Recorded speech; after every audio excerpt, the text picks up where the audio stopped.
વિદ્યા ભારતી ગુજરાત પ્રદેશના ઉપાધ્યક્ષ ડૉક્ટર કેશુભાઈ મોરસણિયા આજની આ શૈક્ષિક સંગોષ્ઠીમાં ભાગ લેવા માટે આ સભાખંડમાં ઉપસ્થિત શિક્ષણ જગત સાથે સંકળાયેલા સૌરાષ્ટ્ર અને રાજકોટમાંથી વિવિધ શિક્ષણ સંસ્થાના સંચાલકશ્રીઓ અને પ્રતિનિધિઓ, આપ સૌ ભાઈઓ બહેનો સૌનું હું સૌરાષ્ટ્ર શિક્ષણ સેવા સમાજ અને વિદ્યા ભારતી ગુજરાત પ્રદેશ વતી હાર્દિક સ્વાગત કરું છું, અભિવાદન કરું છું.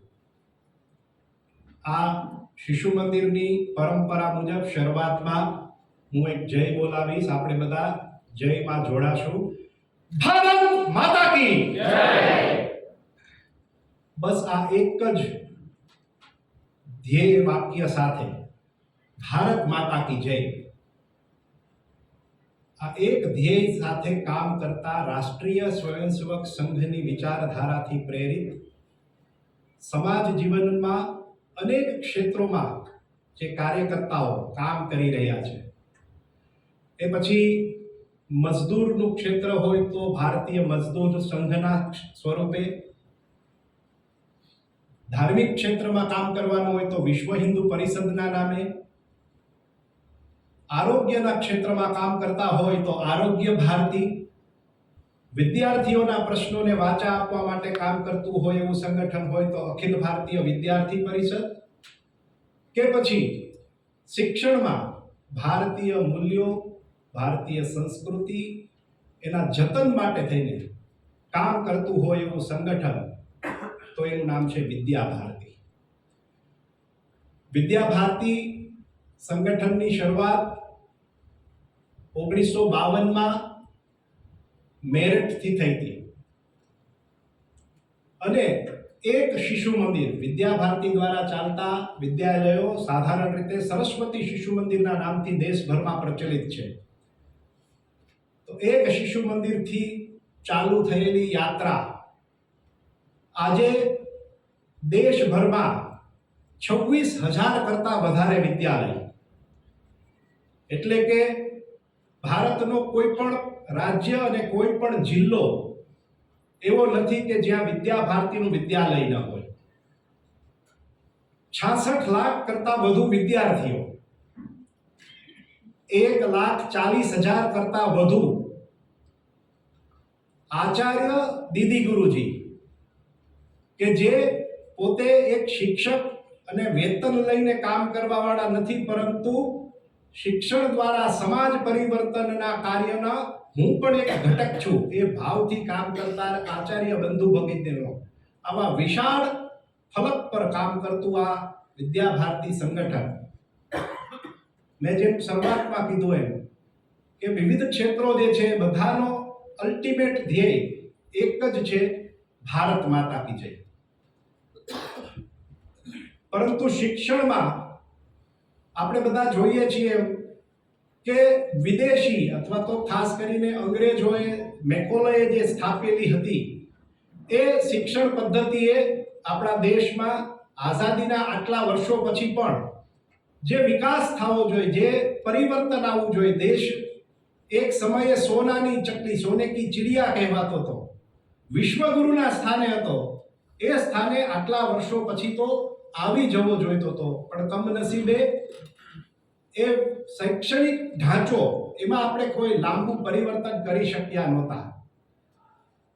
રાષ્ટ્રીય શિક્ષણ નીતિ 2020 એનઈપી 2020 એ કંઈક આપણને હવે ભારતને જો ફરી વિશ્વગુરુ બનાવવો હશે તો કોઈ વ્યક્તિ પાસે એવી જાદુઈ લાકડી નથી કે ખાલી લાકડી ફેરવે અને દુનિયા આખી આપણને વિશ્વગુરુ માની લે.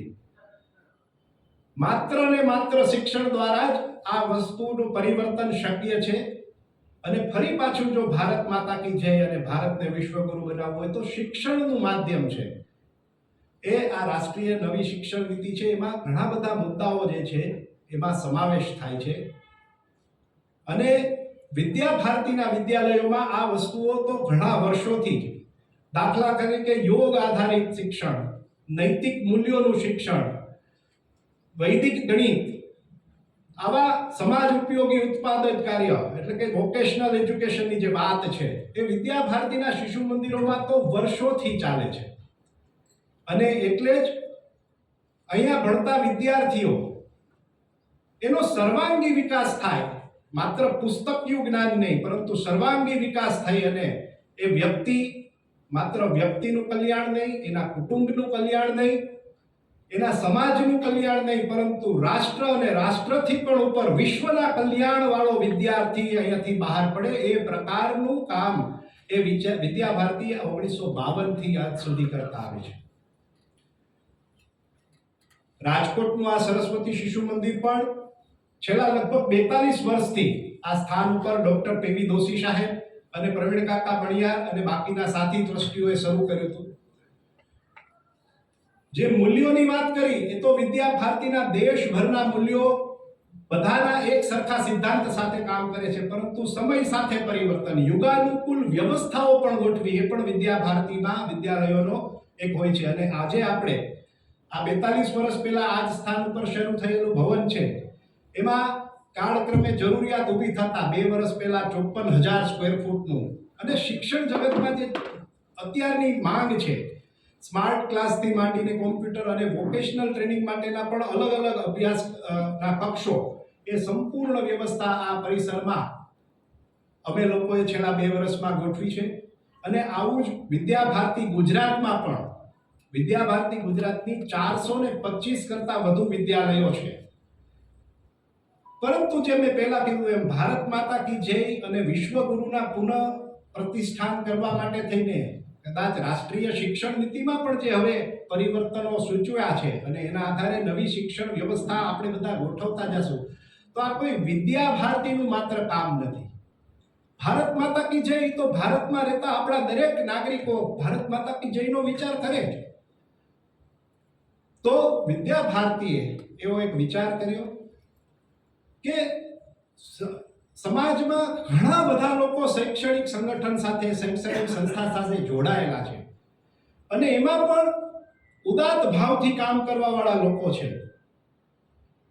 2 વર્ષ પહેલા દિલ્હીમાં દેશભરમાંથી પસંદ કરેલા દરેક રાજ્યમાંથી 2 એવી રીતે પસંદ કરેલા લગભગ 60-70 જેટલા શૈક્ષણિક સંગઠનો જે ધાર્મિક ક્ષેત્રમાં પણ નૈતિક મૂલ્યોની જાળવણી શિક્ષણમાં પણ થાય એ હેતુથી ધાર્મિક ક્ષેત્રના મુખ્ય લોકો પણ શિક્ષણ સંસ્થાઓ ચલાવે છે એવા સંગઠનનું 2 વર્ષ પહેલા દિલ્હીમાં એક અધિવેશન થયું. 2 દિવસના અધિવેશનમાં એવું નક્કી કરવામાં આવ્યું કે આ ખૂબ સારી વાત છે અને કોઈએ એક લીડરશિપ લઈ અને એક રૂફ નીચે બધા જ, કારણ કે બધા પોતપોતાની રીતે છૂટક પ્રયત્ન કરે છે પરંતુ બધાનો સામૂહિક પ્રયત્ન થાય તો પરિણામમાં પણ અસર આવે. અને એના ભાગરૂપે આ વર્ષે દેશભરમાં આજે જે રીતે આપણે શૈક્ષિક સંગોષ્ઠીના ભાગરૂપે મળ્યા છીએ એવું આખા દેશના દરેક રાજ્યોમાં હવે લોકલ આપણે બધા મળતા રહીએ અને જેના દ્વારા ધીમે ધીમે આ સંગોષ્ઠીનો હેતુ જ એ છે કે સાથે મળીને વિચાર થાય. આખા વિચારને એક માર્ગદર્શક દ્વારા વ્યવસ્થિત રીતે આપણા બધા સુધી પહોંચાડવામાં આવે અને એટલા માટે માનનીય અવનીશજી જે વિદ્યા ભારતીના રાષ્ટ્રીય મહામંત્રી છે આજે આપણા સાથે વાતચીત કરવા માટે પધાર્યા છે.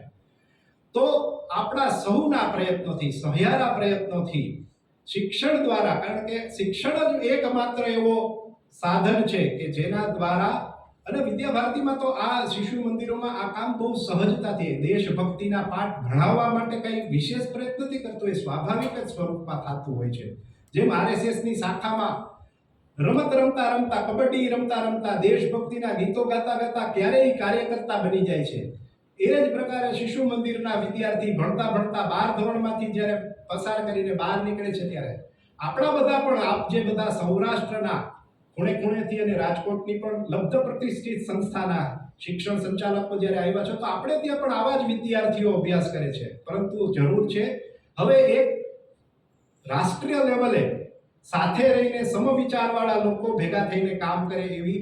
ત્યારે આ સંગોષ્ઠીમાં અમારા નિમંત્રણને માન આપીને જ્યારે આપ સૌ સૌરાષ્ટ્ર આખામાંથી અને રાજકોટમાંથી પધાર્યા છો ત્યારે ફરી પાછો હું વિદ્યા ભારતી ગુજરાત પ્રદેશ અને રાજકોટ સરસ્વતી શિશુ મંદિર ટ્રસ્ટ વતી ફરી સૌને આવકારું છું અને મારી વાણીને વિરામ આપું છું. ભારત માતા કી જય.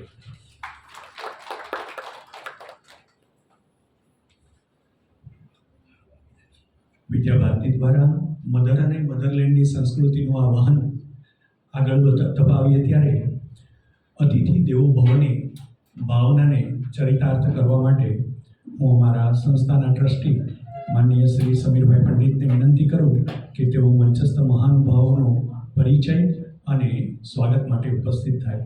માનનીય સમીરભાઈ.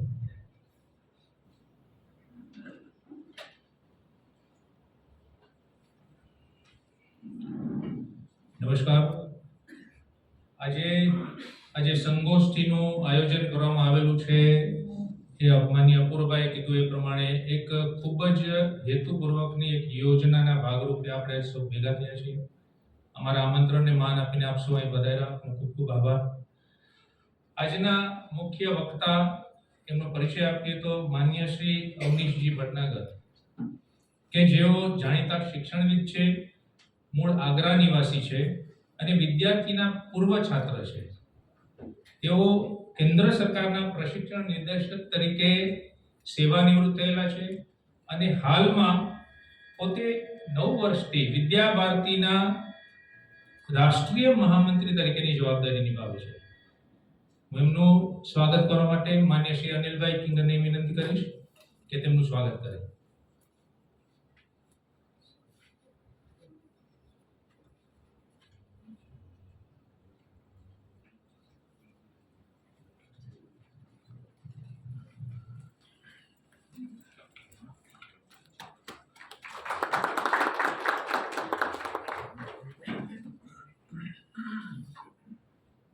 આજના આપણા બીજા વિશેષ મહેમાન માન્ય શ્રી મહેશભાઈ ઓઝા, તેઓ આરએસએસના સૌરાષ્ટ્ર પ્રાંતના કાર્યવાહ છે અને હાલમાં ભૌતિક શાસ્ત્રના પ્રાધ્યાપક તરીકે આદિપુરમાં કોલેજમાં પ્રાધ્યાપક તરીકેની સેવા આપે છે. એમનું મુન્દ્રા વિદ્યાલય ટ્રસ્ટમાં પ્રમુખ તરીકેની જવાબદારી છે અને એમનું પુષ્પગુચ્છથી સ્વાગત કરશે અમારા માન્ય શ્રી બળવંતભાઈ જાની.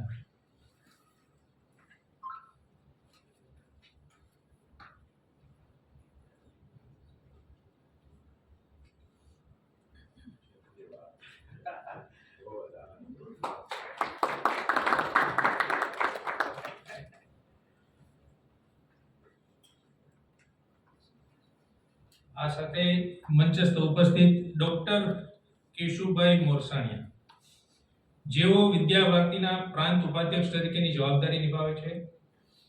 તેઓનો શોધ પ્રમુખ તરીકેની પણ વિદ્યા ભારતીમાં એક જવાબદારી છે. તેઓનું સ્વાગત કરશે અમારા સંસ્થાના ટ્રસ્ટી માન્ય શ્રી કંતિલભાઈ મહેતા.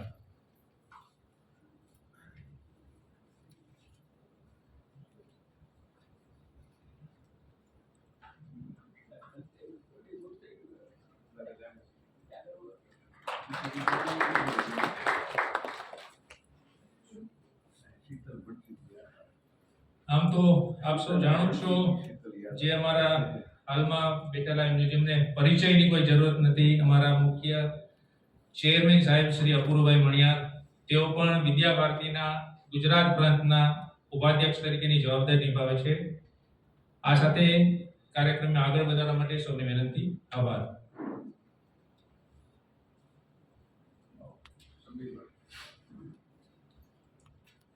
આભાર સમીરભાઈ. કાર્યક્રમને આગળ ધપાવીએ ત્યારે મનુષ્ય એ વિચારશીલ પ્રાણી છે.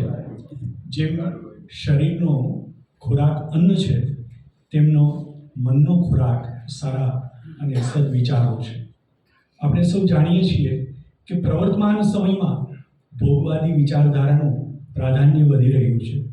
ત્યારે આ પરિસ્થિતિમાં એવી પેઢીનું નિર્માણ થાય કે જે ઉત્તમ વિચારો દ્વારા સુદ્રઢ સમાજનું નિર્માણ કરવા માટે સમર્થ હોય, તે આપણા સૌની એક નૈતિક ફરજ પણ બની રહે છે. જેના ભાગ સ્વરૂપે રાષ્ટ્રીય શિક્ષણ નીતિ 2020માં દર્શાવેલ વિવિધ આયામોને વર્ગખંડમાં સફળતાપૂર્વક કઈ રીતે ક્રિયાન્વિત કરવા અને તેને માટે શું કરી શકાય તે અંગેના માર્ગદર્શન માટે હું માનનીય શ્રીને વિનંતી કરું એ પહેલાં એક સૂચન અથવા તો સૂચના આપ સૌ સુધી પહોંચાડી દો. આપને આપેલ બેગની અંદર પેડ પણ છે અને પેન પણ છે. એમાં આપને લાગતા કોઈ પ્રશ્નો હોય, જિજ્ઞાસા હોય, અહીંથી જે વક્તવ્ય અપાય એમાં, તો પ્લીઝ નોટ ડાઉન કરશો, કારણ કે વક્તવ્ય બાદ પ્રશ્નોત્તરી કાળ રહેશે. એટલે જે કોઈ હોય પ્રશ્ન તો એ નોંધી લેશું. તો આ અંગેના માર્ગદર્શન માટે હું વિદ્યાભારતી અખિલ ભારતીય શિક્ષા સંસ્થાન નવી દિલ્હીના આપણા વચ્ચે ઉપસ્થિત રાષ્ટ્રીય મહામંત્રી અને શિક્ષણવિદ એવા આદરણીય શ્રી અવનીશજી ભટનાગરને નમ્ર નિવેદન કરું કે તેઓ આપણને આ અંગે માર્ગદર્શન કરે. માનનીય અવનીશજી.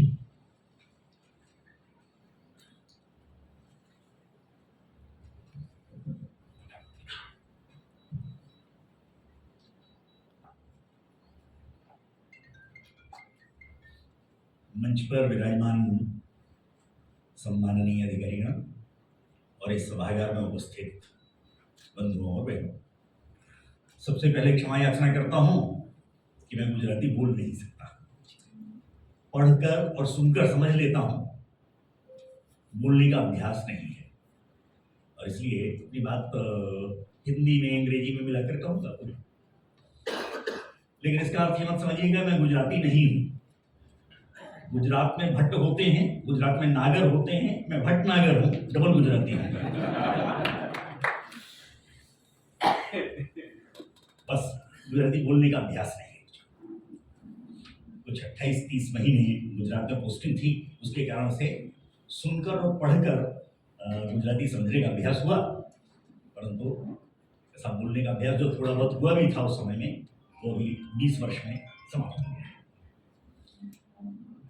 तो जैसा आदरणीय अपूर्व भाई ने शुरुआत में कहा, और जैसा आज की संगोष्ठी का विषय है, तो 2-3 प्रमुख बातों के साथ में अपनी बात रखता हूं. अपूर्व भाई ने कहा कि हमारे देश में लंबे समय तक आक्रमण हुए, लंबे समय तक हम गुलाम रहे.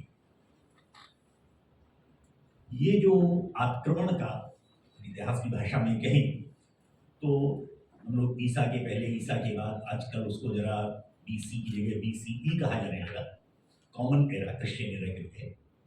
लेकिन गणना में कहें तो 326 वर्ष ईसा के पहले, अभी 2025 ईसा के बाद हो गए, 326 और जोड़ लीजिए तो पहला आक्रमण भारत के ऊपर हुआ सिकंदर का, अलेक्जेंडर द ग्रेट जिसको कहा इतिहास में. और तब से लगातार आक्रमण झेलता रहा है देश.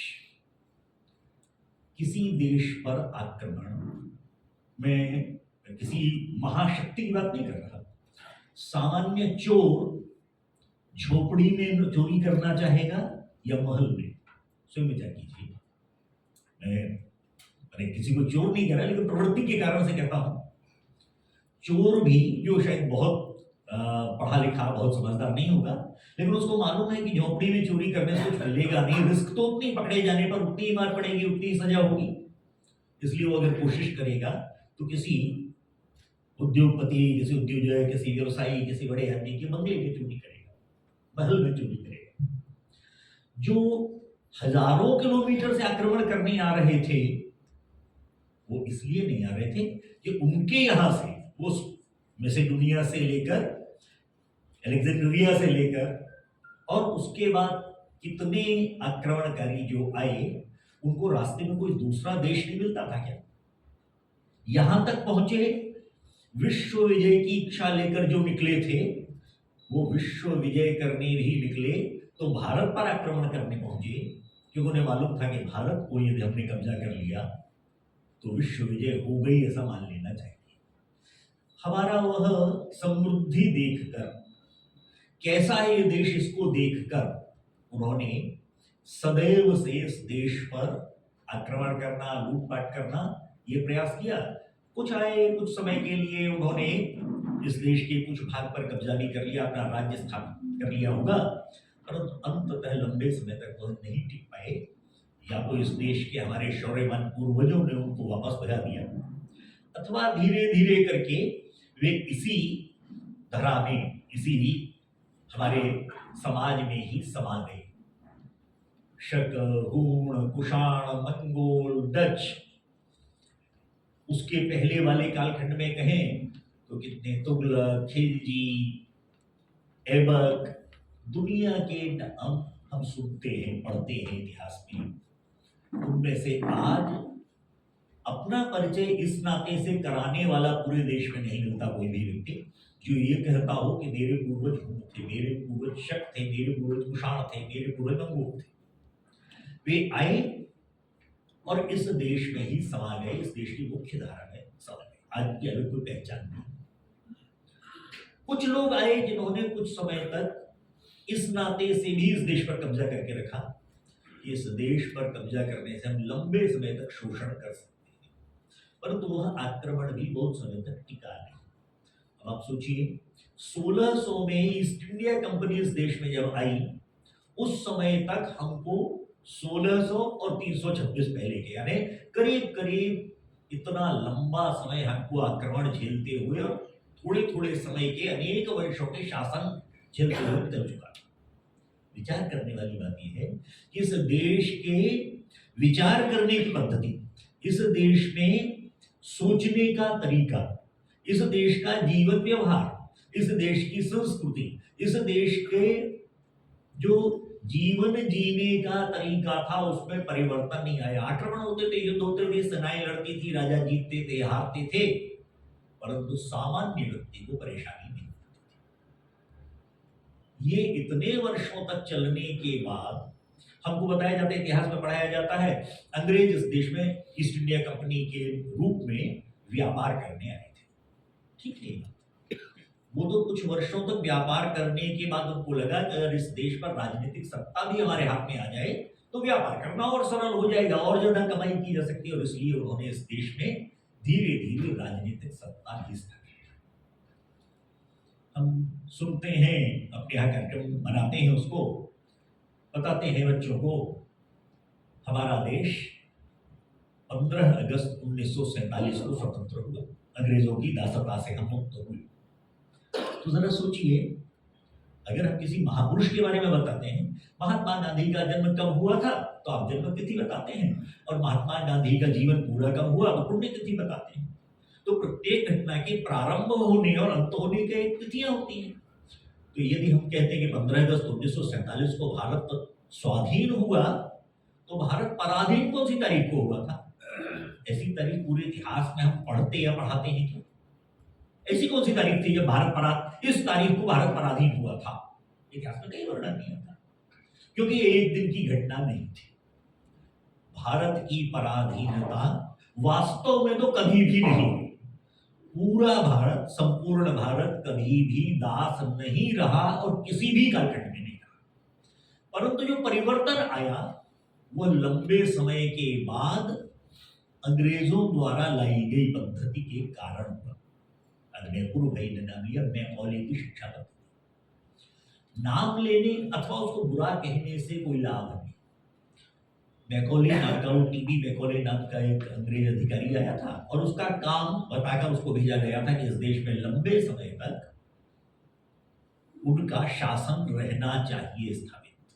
आगामी सैकड़ों वर्षों तक भारत ब्रिटिश कॉलोनी, उपनिवेश बना रहे, इसके लिए रास्ता, उसके लिए तरीका खोजो, इसके लिए आया था, उसने अपना काम किया।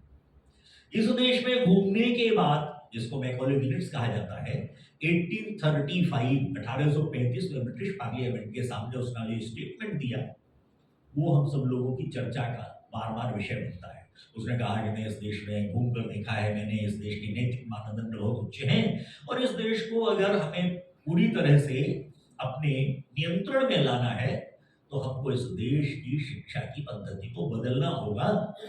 और जब वो यही था, अनेक वर्षों तक, 12-14 वर्ष तक इस देश में रहा, और उस दौरान वो अपने पिता को एक पत्र लिखता है जो रिकॉर्डेड है। तो उसमें वो लिखता है कि यदि मेरे द्वारा बताई गई ये शिक्षा की प्रणाली इस देश में लागू हुई तो 30 वर्ष बाद इस देश का जो परिदृश्य होगा वो ऐसा होगा कि इस देश की अगली पीढ़ी in taste, in blood, in colour कैसी होगी। तो कहता है कि in blood and colour they will be Indians. उनका रक्त, रक्त के गुण और उनका रंग, ये रंग रूप और रक्त केवल यही भारतीय रह जाएगा। बाद में उनकी अभिरुचियां बदल जाएंगी, उनका सोचने का तरीका बदल जाएगा। यह जो जीवन दर्शन को बदलने वाली शिक्षा की बात थी वो मैं करूँ नहीं। अंग्रेज चले गए, देश स्वतंत्र हो गया और स्वतंत्रता के बाद भी 4-5 वर्ष और निकल गए। इस देश में 1947 के बाद 1950 में प्लानिंग कमीशन योजना आयोग का गठन हुआ। 1951 से पहली पंचवर्षीय योजना शुरू हो गई और विभिन्न विषयों को लेकर नीतियां बन गई। एक्सपोर्ट इंपोर्ट की पॉलिसी बनी, देश में बैंकिंग की पॉलिसी बन गई, इंश्योरेंस की पॉलिसी बन गई, वेयर हाउसिंग की पॉलिसी बन गई, ट्रांसपोर्टेशन को लेकर पॉलिसी बन गई, नीतियां बनी। लेकिन जिससे जीवन का निर्माण होता है, ऐसी शिक्षा को लेकर कोई नीति, कोई व्यवस्थित योजना नहीं। हालांकि 1948 में पहला शिक्षा आयोग डॉक्टर राधाकृष्णन की अध्यक्षता में नियुक्त हुआ। शिक्षा के क्षेत्र के लोग हैं तो शिक्षा के आयोगों की चर्चा प्रायः होती रहती है। इस समय जो एक बात मैं विशेषकर अगर इस जिसे शॉर्ट में एनईपी 2020 कहा जा रहा है, राष्ट्रीय शिक्षा नीति 2020, इसमें बार बार एक बात जो मैं बोलता रहता हूं तो सुनता हूं विद्वान लोगों के बीच में, ये जो 2014 में सरकार आई ना, इसने दोबारा से भारत केंद्रित शिक्षा और भारतीय शिक्षा का दर्शन और भारतीय शिक्षा का मनोविज्ञान और भारत की शिक्षा की पद्धति, इसकी चर्चा प्रारंभ कर दी है। 2014 की सरकार यानी नरेंद्र भाई मोदी की सरकार, इन्होंने ये भारत केंद्रित की चर्चा शुरू की, नहीं तो इसके पहले तो कोई बात नहीं करता था। तो मैं वहां से बात शुरू कर रहा हूं। 1948 में डॉक्टर राधाकृष्णन की अध्यक्षता में जो आयोग गठित हुआ, उसकी रिपोर्ट में डॉक्टर राधाकृष्णन, मैं उस पूरी रिपोर्ट की 2 बहुत छोटी छोटी बातें आपके सामने रखता हूं। राधाकृष्णन लिखते हैं, the education has to perform 3 duties. शिक्षा को 3 काम करने होते हैं। अभी शिक्षा का इतना बड़ा क्षेत्र और कुल 3 काम करती है शिक्षा। हम सब शिक्षा के क्षेत्र के लोग हैं, सुनकर लेंगे जैसे बाहर कुछ करते नहीं। और वो 3 काम क्या कहते हैं राधाकृष्णन? पहला काम है प्राचीन ज्ञान का नवीन पीढ़ी को हस्तांतरण करना, transmission of the old knowledge to the new generation. शिक्षा का काम है जो हमने अपने पूर्वजों से लिया अगली पीढ़ी को देना। यहां मैं वेद, उपनिषद, पुराणों की बात नहीं कर रहा हूं, वो तो है ही हमारी गैर परंपरा में। परंतु आप सोचिए, आप अपनी क्लास में व्याकरण का, ग्रामर का कोई नियम बताते हैं, आप फिजिक्स या केमिस्ट्री में कोई फैक्ट बताते हैं, कोई इक्वेशन सिखाते हैं, आप ज्योग्राफी या हिस्ट्री का कोई तथ्य बताते हैं, आप कोई साहित्य, कोई भाषा का सिद्धांत बताते हैं, आप गणित का कोई फॉर्मूला सिखाते हैं। ये आपने बनाया, मैंने बनाया है क्या? हमारा आविष्कार है क्या वो? हमने तो नहीं बनाया। मैं न्यूटन का लॉ ऑफ मोशन सिखाता हूं अपने विद्यार्थियों को, तो मैं न्यूटन हूं क्या? आर्किमिडीज का लॉ सिखाता हूं तो मैं आर्किमिडीज तो नहीं हूं ना। मैं व्याकरण के नियम बताता हूं तो क्या मैं पतंजलि या पाणिनि हूं क्या? तो मेरा आविष्कार तो नहीं है, फिर मैं कैसे सिखाता हूं? यही है जिसको राष्ट्रीय शिक्षा नीति कहती है, भारतीय ज्ञान परंपरा पर आधारित शिक्षा का रचना करना। अब ये जो भारतीय ज्ञान परंपरा क्या है, मैं जो सिखाता हूं वो कैसे सिखाता हूं अपने बच्चों को, अपने विद्यार्थियों को? मैं वह सिखाता हूं जो मैंने अपने शिक्षकों से सीखा और उन्होंने अपने शिक्षकों से और उन्होंने अपने शिक्षकों से। यह ज्ञान परंपरा है, ये नॉलेज ट्रेडिशन है, जिसको आज अंग्रेजी में IKS, इंडियन नॉलेज सिस्टम ऐसा कहा जाता है। ये राष्ट्रीय हमारी ज्ञान परंपरा, भारतीय ज्ञान परंपरा इस प्रकार जनरेशन टू जनरेशन, पीढ़ी से पीढ़ी तक आगे बढ़ती गई है। मैंने अपने गुरुओं से सीखा, मैं अपने विद्यार्थियों को सिखाता हूं। मेरे विद्यार्थियों में से भी जो कल को शिक्षक बनेंगे वो अपने विद्यार्थियों को सिखाएंगे। अगली पीढ़ी में ये जाने का क्रम है। ये राधाकृष्णन की कही हुई पहली बात। तो ये नरेंद्र भाई मोदी की सरकार ने किया, ऐसा नहीं। वह किया जिसके बारे में राधाकृष्णन का कोई संबंध विद्या भारती से, संघ से, भारतीय जनता पार्टी से नहीं था, तो बीजेपी बनी नहीं थी। ये भी रिपोर्ट आई तक। यह भारत का सामान्य शिक्षाविद, भारत का सामान्य ऐसा व्यक्ति जो इस देश को परम वैभव पर देखना चाहता है, उनका संघ से संबंध नहीं था, लेकिन वो भारत की ज्ञान परंपरा को आगे बढ़ाने का विचार अवश्य है। दूसरा और तीसरा काम क्या है? पुराने ज्ञान को नवीन पीढ़ी को देना, लेकिन नवीन पीढ़ी को देने वाला ज्ञान कभी ना कभी मेरे समय में ही आउटडेटेड भी होगा, काल बाह्य हो जाएगा। ज्ञान के प्रत्येक क्षेत्र में नई चीजें आ रही हैं। केवल साइंस टेक्नोलॉजी की बात नहीं कर रहा, उसमें तो नए इन्वेंशन, नए आविष्कार होते ही, लेकिन साइंस एंड टेक्नोलॉजी के अलावा भी अनेक चीजें ऐसी हैं जो समय के साथ बदलती हैं। अब ये इतिहास में, भूगोल में क्या अंतर होगा, व्याकरण में क्या अंतर होगा, साहित्य में क्या अंतर है? नई रचनाएं नहीं हो रही क्या साहित्य में? नए ग्रंथ नहीं लिखे जा रहे, नई पुस्तकें नहीं लिखी जा रही, तो वो नया आविष्कार नहीं है ज्ञान के क्षेत्र में। मैं जब पढ़ता था तो मेरे स्कूल के दिनों में मेरी ज्योग्राफी की पुस्तक में बांग्लादेश नहीं था। क्यों नहीं था? क्यों नहीं रहा होगा? मेरी स्कूल की पढ़ाई 1971 के पहले हो गई थी, जब बांग्लादेश बना ही नहीं था। तो मेरी बुक्स में होने कोई सवाल नहीं। ये भूगोल में होने वाला परिवर्तन नहीं है। नए राज्य बन जाते हैं। आज से 20 साल पहले गोवा का वर्णन राज्य के रूप में नहीं आता रहा होगा। 30 साल 40 साल पहले अरुणाचल प्रदेश का वर्णन नहीं आता था। नए राज्य बनते हैं, राज्यों के अंदर नए जिले बनते हैं, भूगोल में नए फैक्ट्स जुड़ जाते हैं। हमारे आपके लिए कारगिल कल की घटना है, लेकिन आज जो सीनियर सेकेंडरी में भी पढ़ रहा है विद्यार्थी, उसके लिए कारगिल इतिहास है, क्योंकि 25 साल हो गए। उसका तो जन्म भी नहीं हुआ था उस समय जब कारगिल का युद्ध हुआ। इतिहास में, भूगोल में भी नए तथ्य जुड़ते हैं। ज्ञान के प्रत्येक क्षेत्र में नई चीजें जुड़ती हैं, उनको नई पीढ़ी को देने का काम, यह दूसरा काम है शिक्षा का। क्रिएशन ऑफ न्यू नॉलेज, नवीन ज्ञान का सृजन करना, ये शिक्षा का दूसरा काम है। हायर एजुकेशन में तो कहा जाता है कि आप रिसर्च वर्क करिए। जो कोई पढ़ेगा, यूजीसी का मैंडेट कहता है, जो कोई हायर एजुकेशन में शिक्षण करेगा वो रिसर्च वर्क भी कराएगा। तो रिसर्च वर्क करना नहीं करना, लेकिन हम अपने क्लासरूम में, मैं कहता हूं कि हम जो शिशु वाटिका की हमारी कक्षाएं हैं, उनमें भी जो अध्यापन कर रहे हैं, उनमें भी तो हम हर बच्चे के लिए, हर उस भैया या बहन के लिए कुछ नई पद्धति सिखाते हैं ना। हर वर्ष उसी विषय को कुछ नए उदाहरणों के साथ सिखाते हैं, कुछ नए प्रसंग बताते हैं, कुछ नई बातें जोड़ते हैं। ये भी तो हमारे लेवल की हमारी रिसर्च है। ये नवीन ज्ञान का सृजन ही है, जो शिक्षा का काम है। तीसरा काम वो कहते हैं, जो मुझे लगता है कि सीधे सीधे कहा जाए तो क्लासरूम टीचिंग से जुड़ा हुआ नहीं है, लेकिन राधाकृष्णन कहते हैं कि ये इससे भी अधिक महत्वपूर्ण है।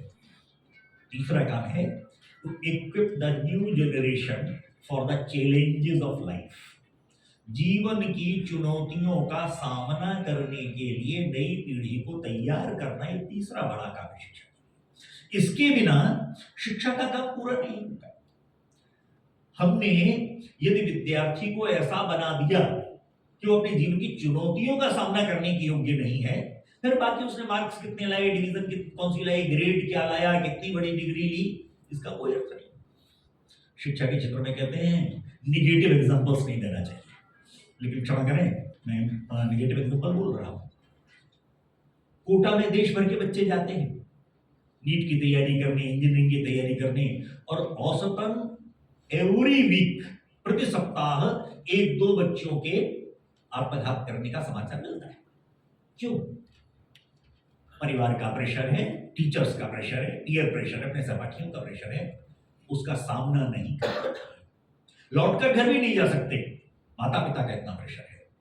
और अंततः जो पुलिस उनके सुसाइड नोट मिलते हैं, बरामद करती है, उस पर प्राय एक जैसी भाषा होती है, मिलता जुलते शब्दावली। डियर मम्मी या डियर डैडी, मैं आपकी एक्सपेक्टेशंस को फुलफिल नहीं कर पाया, इसलिए मैं ये कदम उठा रहा हूं। अब क्या है, हम उसको जीवन की चुनौती का सामना करने के योग्य नहीं तैयार करते। और ये तो चलिए टीनेजर्स हैं, 18-19 साल के बच्चे हैं, 12th पास करके जाते हैं। क्या कहेंगे आप लखनऊ में जब एक डीआईजी अपनी सर्विस रिवॉल्वर से अपने आप को शूट कर लेता है? पोस्ट छोटी थी डीआईजी की, सैलरी कम मिलती थी उसको, समाज में रुतबा थोड़ा कम था, क्या कोई सुनता नहीं था उसकी बात? डीआईजी की पोस्ट बड़ी थी, सब कुछ था उसके पास, क्या रहा होगा कि उसको ये करना पड़ा? चैलेंजेस ऑफ लाइफ फेस करने की स्थिति नहीं थी। यह जो जीवन की शिक्षा देने वाली शिक्षा प्रणाली है, यह हमारे यहाँ जो पारंपरिक रूप से थी भारत में, वह पिछले इतने वर्षों में उसका दुर्लक्ष्य। मैंने कहा था मैं राधा कृष्ण जी की इस आयोग से संबंधित 2 बातें कहूंगा, तो दूसरी बात और कहता हूं। राधा कृष्ण एक वाक्य लिखते हैं अपनी उस प्रस्तावना में,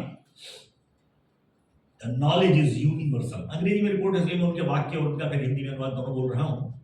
द नॉलेज इज यूनिवर्सल, ज्ञान सार्वभौमिक है। सार्वभौमिक है माने दुनिया के किसी भी कोने में आप कोई बात सिखाते हैं तो वो एक ही प्रकार से सिखाते हैं, भाषा बदल सकती है। उदाहरण देते हैं,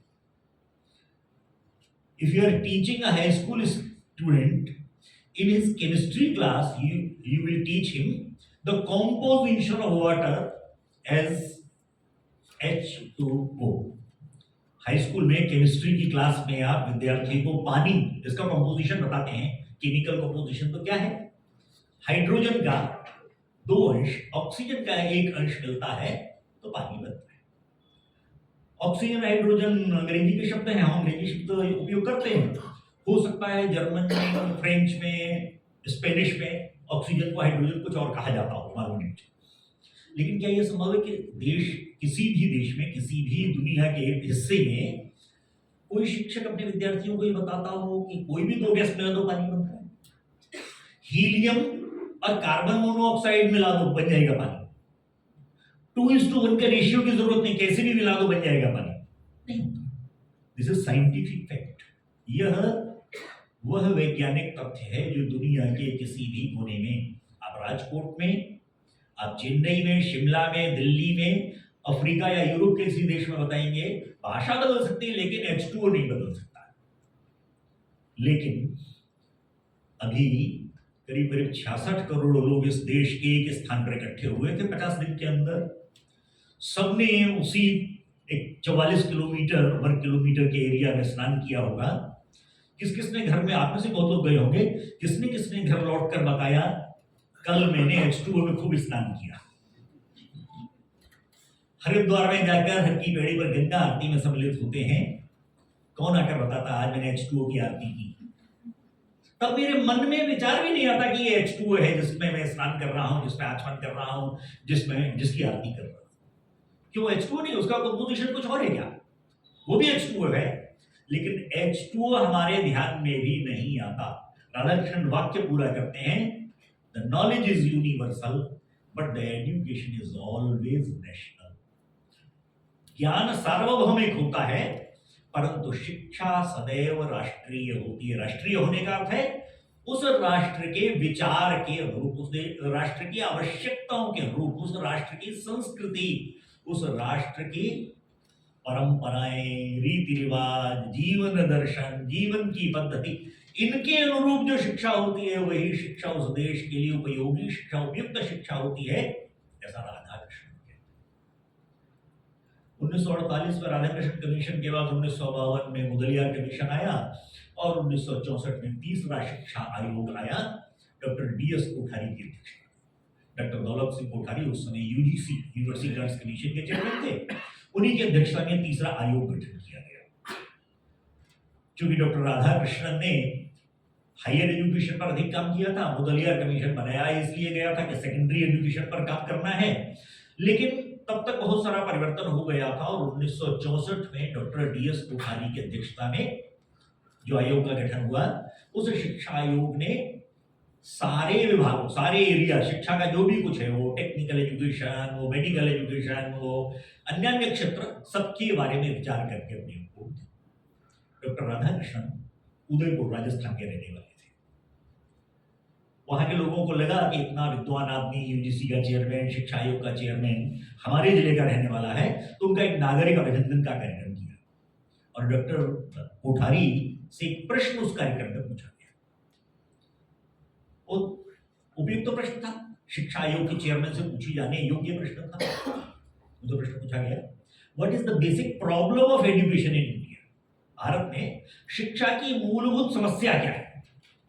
अब आप सोचिए, इतना विद्वान अनुभवी आदमी 2 घंटे का भाषण हो सकता था इस विषय पर, लेकिन उन्होंने केवल 2 वाक्यों में इसका उत्तर दिया। उन्होंने कहा, friend, this is not the problem of our country only, this is the problem of almost all those countries which have ever remained British colonies। जो कभी भी ब्रिटिश उपनिवेश रहे, ऐसे हर देश की ये समस्या है, हमारे देश की अकेली नहीं। और समस्या क्या है? तो दूसरा वाक्य कहते हैं, the problem is that the gravitational center of the academicians and intellectuals of our country lies in Europe and America। समस्या केवल इतनी है, ग्रेविटेशनल सेंटर, गुरुत्वाकर्षण केंद्र, फिजिक्स में, विज्ञान में हम लोग बताते हैं, हमारे देश के शिक्षाविदों और बुद्धिजीवियों का गुरुत्वाकर्षण केंद्र भारत के बाहर यूरोप और अमेरिका में स्थित है। इस एक वाक्य में वो क्या कहना चाहते हैं आप सब लोग समझ सकते हैं। जो कुछ यूरोप और अमेरिका में होता है उसको हम अपने देश में लाते हैं, लागू करते हैं, वो हमारे देश की आवश्यकताओं के, हमारे देश की विचार पद्धति के, हमारे देश की संस्कृति के, हमारे देश के रीति रिवाज के अनुकूल है कि प्रतिकूल है, फिट होता है कि नहीं होता है, हम उसको अपने यहाँ लागू करते हैं। कुछ दिनों बाद लगता है कि हमारे यहाँ नहीं चल पाएगा, फिर हम उसको बदलते हैं। शिक्षा को लेकर भारत की शिक्षा, भारत की संस्कृति, भारत की रीति रिवाज परंपरा, भारत के सोचने के तरीके, भारत के जीवन पद्धति के अनुकूल नहीं होगी तो भारत को भारत नहीं बना सकते, भारत को भारत बने नहीं रहने देगी। और इसलिए जो ये राष्ट्रीय शिक्षा नीति की चर्चा है, ये 2014 के बाद उसकी तैयारियां शुरू हुई और 2017-18 में आके कस्तूरी रंगन कमेटी गठित की गई और 2020 में पुणे में एक पत्रकार वार्ता करके उस समय के एचआरडी मिनिस्टर और उस समय के इंफॉर्मेशन ब्रॉडकास्टिंग मिनिस्टर ने एक पत्रकार वार्ता में घोषणा कर दी है राष्ट्रीय शिक्षा नीति है 2020 में। 29 जुलाई को सरकार का काम पूरा हो गया। सरकार का काम था ड्राफ्ट तैयार कर देना, उसकी एक दिन औपचारिक घोषणा कर देना, हो गया काम। 5 वर्ष होने जा रहे हैं जुलाई महीने में।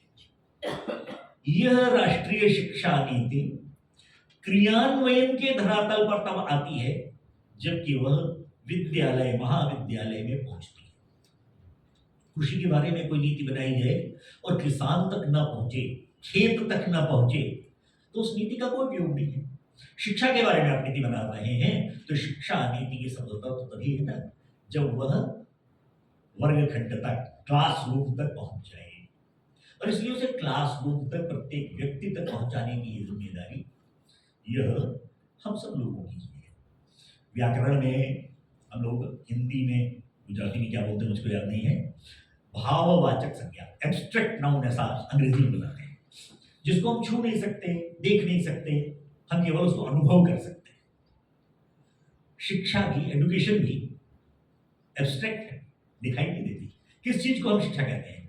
स्कूल की बिल्डिंग शिक्षा है, फर्नीचर शिक्षा है, पोडियम शिक्षा है, क्लासरूम शिक्षा है, किस चीज को शिक्षा कहेंगे? शिक्षा एब्स्ट्रैक्ट है, अमूर्त, उस अमूर्त का मूर्त रूप शिक्षा है।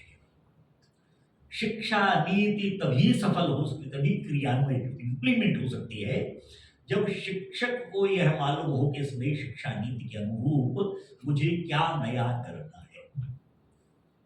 इसलिए हमारे विचार करने के लिए 5 वर्षों में मैंने भी, आप लोगों ने मैंने एक बार सुना होगा, बोला होगा, शिक्षा नीति बहुत अच्छी, बड़ी जय जयकार भी हो गई है, लेकिन प्रश्न ये है कि हम उसको अपने यहाँ कैसे क्रिया करें। मैं कुछ छोटी छोटी बातें आपके सामने केवल रखना सूत्र रूप में, और वो उनमें से प्रशंसा के शब्द अब कम होंगे, प्रशंसा हम खूब सुन चुके हैं, उसको कैसे अपने विद्यालय में लाना, यह विचार करने वाला बात है। तो पहली बात तो यह कि भारतीय शिक्षा की यदि बात कर रहे हैं, राष्ट्रीय शिक्षा नीति, तो इसमें राष्ट्रीय क्या चीज है?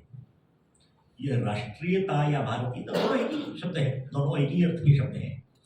इस राष्ट्रीय शिक्षा नीति या इस भारतीयता के विचार का सीधा अर्थ है कि हमारे देश में शिक्षा का जो उद्देश्य है वो इस शिक्षा नीति के माध्यम से हमारी क्लासरूम में और हमारी अगली जनरेशन में जाता है।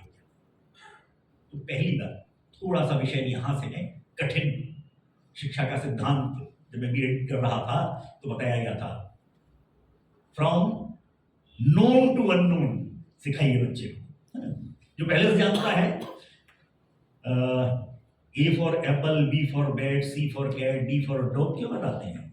A for America, B for Britain, C for Canada, D for Denmark भी तो सिखा सकते हैं ना, बच्चों को कंट्रीज के नाम भी याद हो जाएंगे। लेकिन क्यों नहीं सिखाते?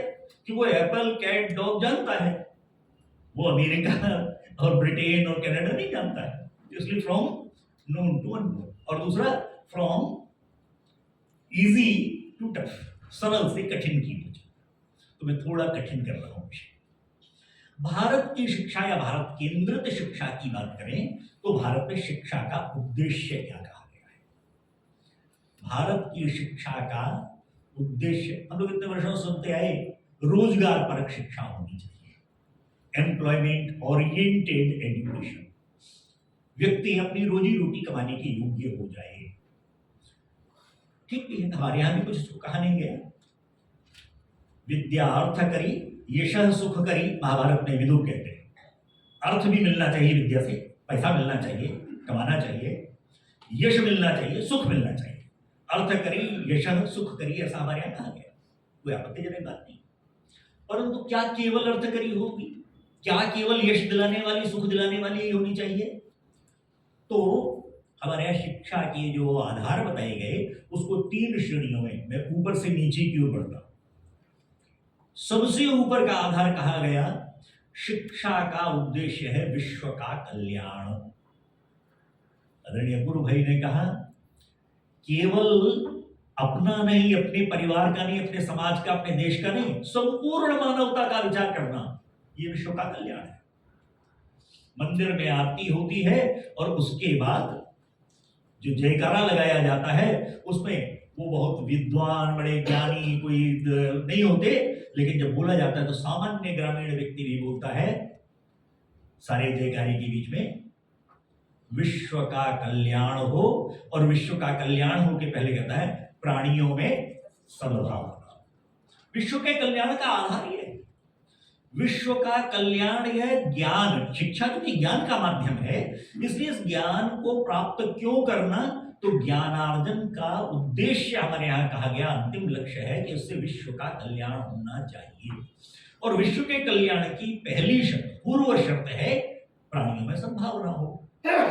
आप आज हम कहते हैं कि देश की प्रगति की बात की जाए तो देश की प्रगति माने आर्थिक प्रगति। तो आर्थिक प्रगति के लिए कहते हैं आप नई टेक्नोलॉजी लाइए, नए उद्योग लगाइए, नया व्यवसाय कीजिए, एक्सपोर्ट करना शुरू कीजिए, खूब पैसा कमाइए। क्या ऐसे किसी क्षेत्र में जाकर आप एक उद्योग लगाना चाहेंगे जहां पर आपने सोचा कि आज मैं जरा जमीन खरीदने की बातचीत करता हूं, कल यहाँ इंडस्ट्री एस्टेब्लिश करूंगा, और दूसरे दिन आपको किडनैप कर लिया जाता है और जितना पैसा आप लगाना चाहते हैं इंडस्ट्री में वो आपको उधर चुकाकर फिर वापस अपनी जान बचा कर आना होता है। तो उस क्षेत्र में जाकर कौन इंडस्ट्री लगाने वाला है? क्या हो रहा है ये कहने की आवश्यकता नहीं। क्यों इकोनॉमिक डेवलपमेंट अफगानिस्तान में नहीं हो रहा, क्यों सोमालिया में नहीं हो रहा, क्यों सीरिया में नहीं हो रहा? प्राणियों में सद्भावना की पूर्ण शर्त पूरी नहीं हो रही। प्राणियों में सद्भावना होती तो उनका आर्थिक विकास भी होता। यदि हम आर्थिक विकास को भी विकास का एकमात्र तरीका मान लें तो भी वहां पर आर्थिक विकास नहीं हो पा रहा है, क्योंकि प्राणियों में सद्भावना नहीं है। रोज अगर वहां बम गिर रहे हैं, रोज अगर युद्ध हो रहे हैं, तो वहां पर बिना शांति के, सौहार्द के, एक दूसरे से मिलकर चलने के बिना ये काम नहीं होने वाला। तो ये जो विश्व का कल्याण है उसे एक सीढ़ी नीचे भारत में शिक्षा का उद्देश्य कहा गया राष्ट्र की प्रगति। भारत माता की जय, ऐसा अपूर्व भाई ने कहा। तो भारत माता की जय कैसे होगी? अब में से जिनका संघ से संबंध है, संघ की प्रार्थना की अंतिम पंक्ति भारत माता की जय की। भारत माता की जय कैसे होगी? तो उससे पहले वाली पंक्ति बात कीजिए ना, परम वैभवन्ने तुम तत्स्वराष्ट्रम, राष्ट्र परम वैभव पर पहुंचेगा तो अपने आप लोग दुनिया बोलेगी, हम अकेले थोड़े बोलेंगे, दुनिया भारत माता की जय बोलेगी। तो वह परम वैभव पर जाने का मार्ग ये शांति से, सद्भावना से, सौहार्द से, एक दूसरे के साथ मिलकर चलने से हो। राष्ट्र की प्रगति के लिए जो कुछ आवश्यक है वह सिखाना, ये शिक्षा का काम है। पूर्वई ने 2-3 बार अपनी उसमें कहा, यह शिक्षा माध्यम है देश की प्रगति का, और देशों की, सब देशों की प्रगति होगी तो विश्व का कल्याण भी होगा। यह कल्याण का कार्य, कल्याण की दिशा में जाना, उसके लिए देश की प्रगति पर ध्यान देना। ये केवल एक देश की प्रगति से है ऐसा नहीं, सभी देशों की प्रगति इसी आधार पर। लेकिन ये राष्ट्र यानी क्या? केवल ये ज्योग्राफिकल एरिया, लेह से लेकर कन्याकुमारी तक और कच्छ से लेकर मणिपुर तक, मेघालय तक, मिजोरम तक, इतने को केवल हम कहते हैं कि ये हमारा राष्ट्र है। तो राष्ट्र केवल इतना नहीं है।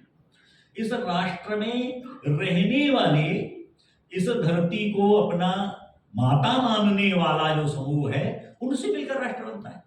तो राष्ट्र की प्रगति करना माने इस राष्ट्र के प्रत्येक निवासी का भी विकास होना, उसकी तो प्रगति होना आवश्यक। शिक्षा का उद्देश्य हमारे यहां कहा गया तीसरा, यानी एक सीढ़ी और नीचे विश्व का कल्याण, उसके नीचे राष्ट्र की प्रगति, और उसके भी नीचे व्यक्ति के व्यक्तित्व का सर्वांगीण विकास, ये तीसरी है। परंतु ये मूल बात है, इसके बिना न देश की प्रगति होने वाली, न इसके बिना विश्व का कल्याण। और इसलिए ये व्यक्ति का सर्वांगीण विकास होना, व्यक्तित्व का, यह वह है जिसके माध्यम से हम अपनी कक्ष में अपने विद्यार्थियों को इस देश के भविष्य के गढ़ने वाले, इस देश के भावी नागरिक तैयार करने का काम करते हैं। राष्ट्रीय शिक्षा नीति और उसके आधार पर बने हुए एनसीएफ, राष्ट्रीय पाठ्यचर्या, नेशनल करिकुलम फ्रेमवर्क, उसमें विकास के 2 प्रतिमानों की चर्चा की गई है। और हम सब लोगों के लिए आनंद की बात है कि यह वह 2 प्रतिमान कहे गए हैं इस एनसीएफ में भी, जिनको सदैव से इस देश के शिक्षाविद, हमारे ऋषि मनीषियों ने जिनको नाम दिया, वही उसमें भी दिया गया है। सर्वांगीण विकास और समग्र विकास, ऐसे 2 शब्द उपयोग किए गए। सर्वांगीण विकास के लिए अंग्रेजी में शब्द दिया ऑल राउंड डेवलपमेंट, और समग्र विकास को कहा holistic development. All round development यानी व्यक्ति के व्यक्तित्व का सर्वांगीण विकास, जिसको विस्तार में कहें तो जिसे हम विद्या भारती में, भारत की शिक्षा के दर्शन में पंचकोशात्मक विकास कहते हैं। शरीर, प्राण, मन, बुद्धि और चित्त का, आत्मा का विकास होना, यह पंचकोशीय विकास है।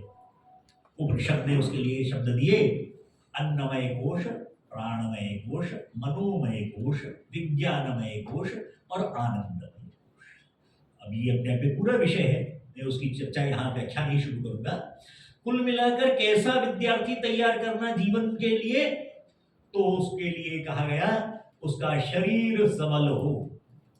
सबल हो यानी सबलता में उसका शरीर सबल हो, सुडौल हो, उसका शरीर निरोगी हो, स्वस्थ हो, उसका शरीर तितिक्षापूर्ण, संस्कृत का शब्द तितिक्षा यानी एडवर्सिटीज को फेस करने का, प्रतिकूल वातावरण को सहन करने की क्षमता, भूख, प्यास, नींद, मलमूत्र के आवेग थोड़ी देर रोक सकता हो, यह तितिक्षा है। धूप का ताप नहीं सह सकता बच्चा, थोड़ा ठंड बढ़ती है तो परेशानी होती है, ऐसी परिस्थिति से उसको निकालना चाहिए। शरीर उसका सबल होगा तो तितिक्षा पूर्ण होगा। तो शरीर की सबलता ये पहली आवश्यकता है। अन्नमय कोश कहा गया क्योंकि यह अन्न से ही बनता है, अन्न से ही चलता है, और अंततः जब नष्ट होता है तो किसी न किसी रूप में, अन्न रूप में ही फिर से प्रकट हो जाता है। इसलिए इसको अन्नमय कोश कहा उपनिषद। इस अन्नमय कोश को चलाने वाला ने, शरीर को चलाने वाला जो एनर्जी है, वाइटल एनर्जी अंग्रेजी में कहेंगे, वह प्राण शक्ति है।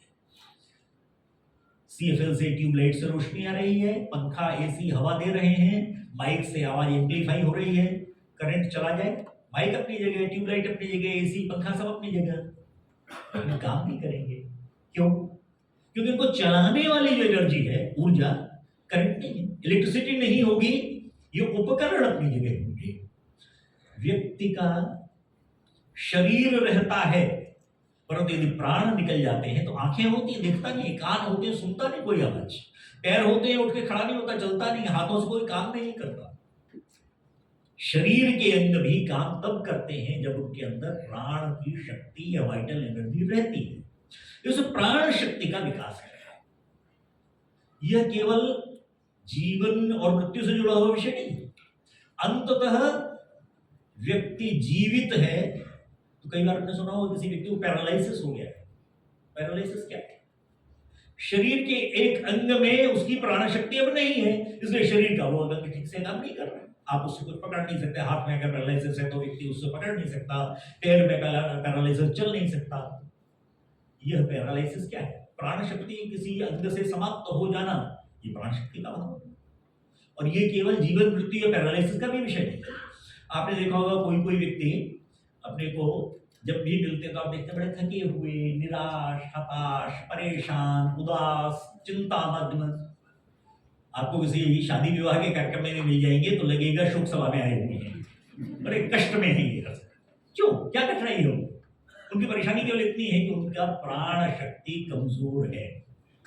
प्राण शक्ति प्रबल होगी तो व्यक्ति स्वस्थ होगा, प्रसन्न चित्त होगा, उत्साहपूर्ण होगा। हमेशा कुछ भी आप बताइए, इनिशिएटिव लेके आगे बढ़कर काम करने को तैयार होगा। यह उत्साह उसके जीवन में आएगा, कुछ भी नया करने की इच्छा उसकी जागृत होगी। इसके लिए उसके अंदर प्राण शक्ति प्रबल होनी चाहिए। तो शरीर सबल हो और प्राण शक्ति प्रबल हो। इस प्राण शक्ति को भी चलाने वाला मन है, क्योंकि सीखने की सारे काम तो मन ही करता है। उपनिषद ने कहा मनोमय कोश, आज अंग्रेजी में कहा जा सकता है मेंटल डेवलपमेंट, मेंटल फैकल्टीज का डेवलपमेंट। मेंटल फैकल्टीज का मतलब क्या है? मन का काम है छवियां बनाना, विचार करना, तरह तरह की इमेजेस क्रिएट करने का काम ये मन का है।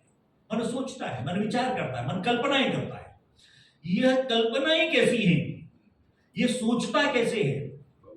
इस प्रकार का मन को पक्का करना।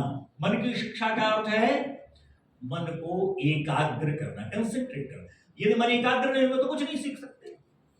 मैं कोई बहुत एजुकेशनल फिलोसॉफी या साइकोलॉजी की बात नहीं कर रहा हूं। आप ग्रामीण क्षेत्र में भी किसी ऐसे परिवार में चले जाएं, दादाजी बाहर बैठे हैं और आपने बताया है कि मैं शिशु मंदिर से आया हूं और आपका परिवार में ये बच्चा है, वो मेरी क्लास में पढ़ता है, तो दादाजी भी कहते हैं गुरुजी इसका मन नहीं लगता है। उन्हें भी मालूम है, कभी उन्होंने साइकोलॉजी नहीं पढ़ी होगी, लेकिन उन्हें मालूम है मन लगता है तो सीखा जाता है, मन नहीं लगता तो नहीं सीख सकते। इसलिए इस मन की एकाग्रता कैसे बढ़ाई जा सकती है? शिक्षा का उद्देश्य मेरी क्लासरूम में मेरे विद्यार्थी अपना एकाग्रता रख पाते हैं क्या? और एकाग्रता की पहली शर्त है मन का शांतता। मन का शांत होना। मन शांत नहीं होगा तो एकाग्र नहीं होगा। बच्चों की बात मत करिए, हम ही सोचें, हम क्रोध में हो, उत्तेजना में हो, चिंता में हो, भय में हो, शोक में हो, परेशानी में हो, मन काम नहीं करता।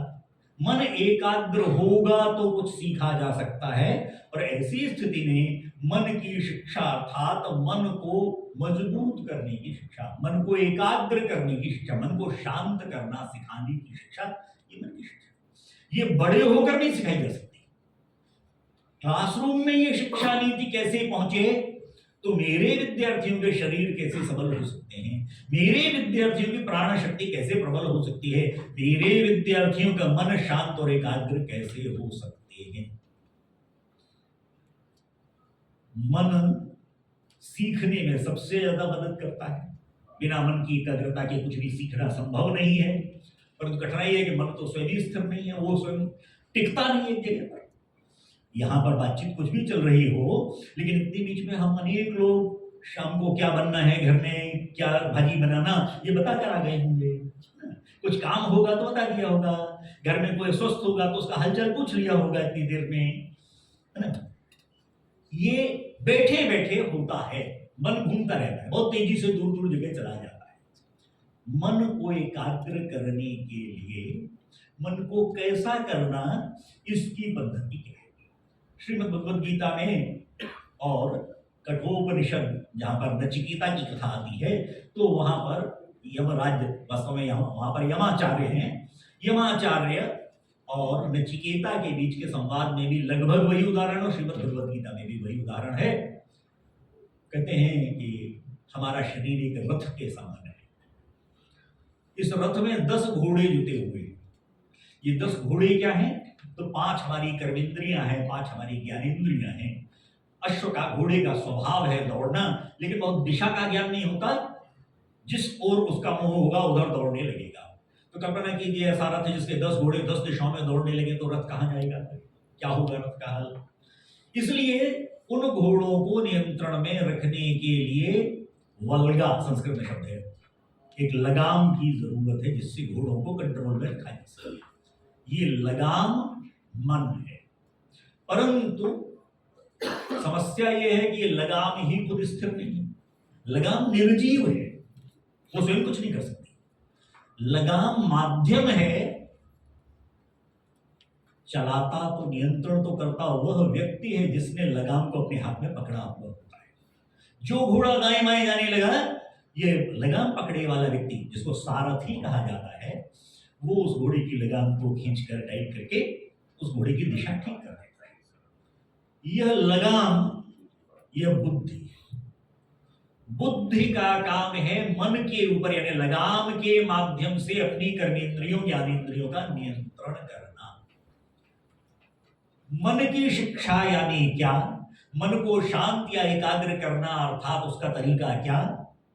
बुद्धि के नियंत्रण में मन को रखना। एक सरल उदाहरण कहता हूं। घर में कोई अस्वस्थ है, आज जेब में कुल 300 ही रुपए है मेरे पास, दवा लेने निकलता हूं केमिस्ट की दुकान पर, फार्मेसी पर। बाहर निकलते ही रोड पर आता हूं और सड़क पर एक ठेली में बहुत बढ़िया आम जा रहे हैं। इस सीजन में पहली बार देख रहा हूं इतने अच्छे आम। मन क्या कहेगा? आम खरीदो, कितने बढ़िया आम। बुद्धि कहेगी जेब में 300 रुपए हैं और आज की आवश्यकता दवा है, न कि आम। पहले दवा खरीद लो, पैसे बच जाएंगे तो आम भी खरीद लेना, नहीं तो आम दूसरे दिन भी खरीद सकते हो। आज की आवश्यकता यह है।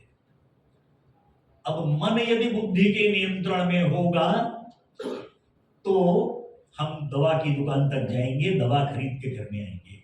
और मन के नियंत्रण में बुद्धि हो गई तो हम आम खरीद के घर लौट जाएंगे। तो मन का नियंत्रण बुद्धि पर होना या बुद्धि का नियंत्रण मन पर होना। मैंने कहा कि मन यह चंचल है, एकाग्र नहीं होता सरलता से, बहुत सारी बातें सोचता है, द्वंद्व में पड़ा रहता है, कभी इधर सोचता है कभी उधर सोचता है। ये सारी बातें मन के अंदर चलती हैं, लेकिन बुद्धि निश्चयात्मक होती है, बुद्धि निर्णय करती है। और इसलिए बुद्धि की शिक्षा, बौद्धिक विकास, intellectual development, development of wisdom आदि भी शब्द उपयोग करें, यह शिक्षा का वह हिस्सा है जिसके माध्यम से बुद्धि का नियंत्रण मन के ऊपर, मन के नियंत्रण में प्राण शक्ति और प्राण शक्ति के नियंत्रण में हमारा शरीर ये ठीक चलता रहे।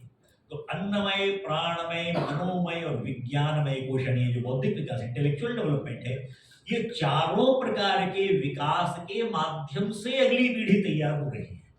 मेरे कक्षा कक्ष में ये कैसे जाए? लेकिन यहां पर हमने पूर्ण विकास अभी नहीं माना। व्यक्ति का शरीर, मैं जितनी बात अभी बोली थी इतनी देर में, उसको मैं एक वाक्य में कहता हूं। शरीर, अन्नमय कोश, शरीर सबल हो, प्राण शक्ति प्रबल हो जो अन्नमय कोश को ठीक से चला सके, मन शांत और एकाग्र हो, शब्द दोहरा रहा हूं केवल, और बुद्धि अच्छा बुरा सही गलत सोचने के योग्य हो, विवेक पूर्ण हो, निर्णय सही कर सके। और इस सब के बाद भी हमने व्यक्तित्व का पूर्ण सर्वांगीण विकास अभी नहीं माना है। व्यक्तित्व का सर्वांगीण विकास अभी 5वीं चीज के साथ जुड़ा हुआ है, वह है नैतिकता, आध्यात्मिकता। इसके बिना, उसके लिए उपनिषद ने शब्द उपयोग किया आनंदमय कोश। ये आनंदमय कोश जीवन को कैसा देखता है वह व्यक्ति, जीवन में उसके सकारात्मकता कितनी है, विचार करने की पद्धति में कोई परिवर्तन हुआ है क्या, उसका चेंज इन एप्टीट्यूड हुआ है क्या, सोचने का तरीका बदला है क्या, कुछ परिष्कृत हुआ है क्या, वह सुसंस्कृत हुआ है क्या, वो जीवन के प्रति अच्छे भाव लेकर चलता है क्या, दूसरों के बारे में अच्छा सोचता है क्या, सौंदर्य बोध है क्या उसके अंदर, राष्ट्रभक्ति है क्या उसके अंदर, दूसरों की पीड़ा को अनुभव कर पाता है क्या। ये सारा विकास नहीं हुआ तो व्यक्ति ने कितना, उसका शरीर, आप इसको विपरीत सोचिए, शरीर सबल है लेकिन नैतिकता नहीं है, तो ऐसा व्यक्ति गुंडा मावली नहीं बनेगा क्या? शरीर सबल है तो सबको लूटेगा, सबको मारेगा, सबको परेशान करेगा। नैतिकता नहीं है तो केवल शारीरिक विकास से नहीं ठीक बनेगा। बुद्धि बहुत तेज है, नैतिकता नहीं है, तो ऐसा व्यक्ति चीटिंग करेगा ना, फ्रॉड करेगा ना, नटवरलाल बनेगा ऐसा व्यक्ति। तो ऐसे व्यक्ति का विकास हम करना चाहते हैं क्या? व्यक्ति में बुद्धि तो चाहिए ना, दूसरे को अगर फ्रॉड भी करना है तो बुद्धि चाहिए। इसलिए बुद्धि का विकास यह नैतिकता के प्रभाव के अंदर, नैतिकता के नियंत्रण में होगा। और ये 5-6 को 5 में एडजस्ट करना ऐसा नहीं। नैतिकता और आध्यात्मिकता ये दो अलग अलग बातें नहीं। कोई व्यक्ति नैतिक तभी हो सकता है जबकि वह आध्यात्मिक हो। और आध्यात्मिकता का अर्थ संन्यास लेकर हिमालय में जाकर तपस्या करना नहीं। जीवन में रहते हुए आपका विचार करने का तरीका कैसा है, यह आध्यात्मिकता का आधार है। ईश्वर का एक अंश मेरे यहां अंदर है, ऐसा ही एक अंश आपके अंदर, आपके अंदर, आपके अंदर भी है। अब अगर मुझे यह विश्वास जम गया कि ईश्वर का अंश आपके अंदर है, तो मैं आपके साथ दुर्व्यवहार नहीं करूंगा, मैं आपको पीड़ा कष्ट नहीं दूंगा, मैं आपके साथ धोखा नहीं करूंगा, मैं आपको किसी प्रकार की क्षति नहीं पहुंचाऊंगा, नुकसान नहीं पहुंचाऊंगा। क्योंकि आपको नुकसान पहुंचाना, आपको धोखा देना, आपका अपमान करना, मैं ईश्वर का अपमान कर रहा हूं, मैं ईश्वर को धोखा दे रहा हूं। तो यदि यह भाव मेरे मन में बैठ गया, अब ये कब बैठेगा? 65 साल की उम्र में नहीं बैठेगा, ये बैठेगा मेरे क्लासरूम में पढ़ने के समय। वो उस आयु में ही जिसे हम कहते हैं कि ये उसको मनुष्य बनाने वाली आयु है, उस समय ही हम उसको ये सिखा सकते हैं। यह आध्यात्मिकता का वह रूप है। और ये केवल मनुष्यों में ऐसा नहीं, पशु पक्षियों में भी वही परमात्मा है, वृक्ष वनस्पति में भी वही है, रेंगने वाले कीट पतंगों में भी वही है, पंच महाभूतों में भी वही है, जिससे सृष्टि की रचना हुई, जिससे मेरे शरीर की रचना हुई। इन सब के साथ इनका सबका संरक्षण करते हुए चलने वाला, तो अगर मुझे ये मन में मेरे पक्का हो गया, ये आध्यात्मिकता और ये नैतिकता आ गई, तो फिर ऐसा व्यक्ति पशु पक्षियों को कष्ट नहीं देगा, वो हरे वृक्ष को नहीं काटेगा, वो बच्चा पत्ते अनावश्यक नहीं तोड़ेगा, वो जल स्रोत को नष्ट नहीं करेगा, प्रदूषित नहीं करेगा, जल का दुरुपयोग नहीं करेगा। तो पर्यावरण की अलग से हमें उसे क्लास लेने, पर्यावरण की शिक्षा देने की आवश्यकता नहीं पड़ेगी। हमारी आध्यात्मिकता ही उसके साथ जुड़ी हुई है, अंतर्भूत है, व्यवहार में आने वाली बात। इतने ग्रंथ रचे गए हमारे यहाँ, लेकिन हमारे पूर्वजों ने वो पर्यावरण पर पुस्तकें क्यों नहीं लिखी? कारण एक पर्यावरण हमारे आजीवन व्यवहार का अंत था। और इसलिए यह पर्यावरण का संरक्षण, यह आध्यात्मिकता के ही विचार है। संघ के शताब्दी वर्ष की चर्चा हम सब लोगों के पास आ गई होगी। ये जो पांचों पंच परिवर्तन के पांचों विषय हैं, वह अंततः इस भारत के ही पांचों मूलभूत विचार हैं, और जिनमें हमारे विचार का आधार यानी आध्यात्मिकता ही जुड़ी हुई है। सब में एक तत्व को देखना, उसी एक तत्व का एक परम चैतन्य सत्ता का ही अभिव्यक्तिकरण सब में हुआ है, और इसलिए उस स्वरूप को देखना, यह व्यक्तित्व के विकास की यह अंतिम अवधारणा है।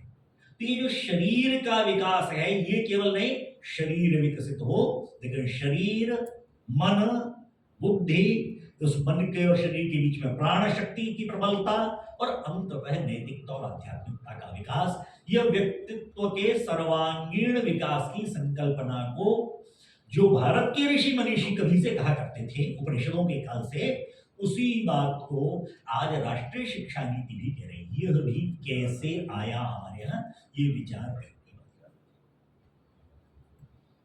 समय की मर्यादा है, मैं 5 मिनट में इसकी कुछ चुनौतियों की चर्चा और करके अपनी बात पूरी करता हूं।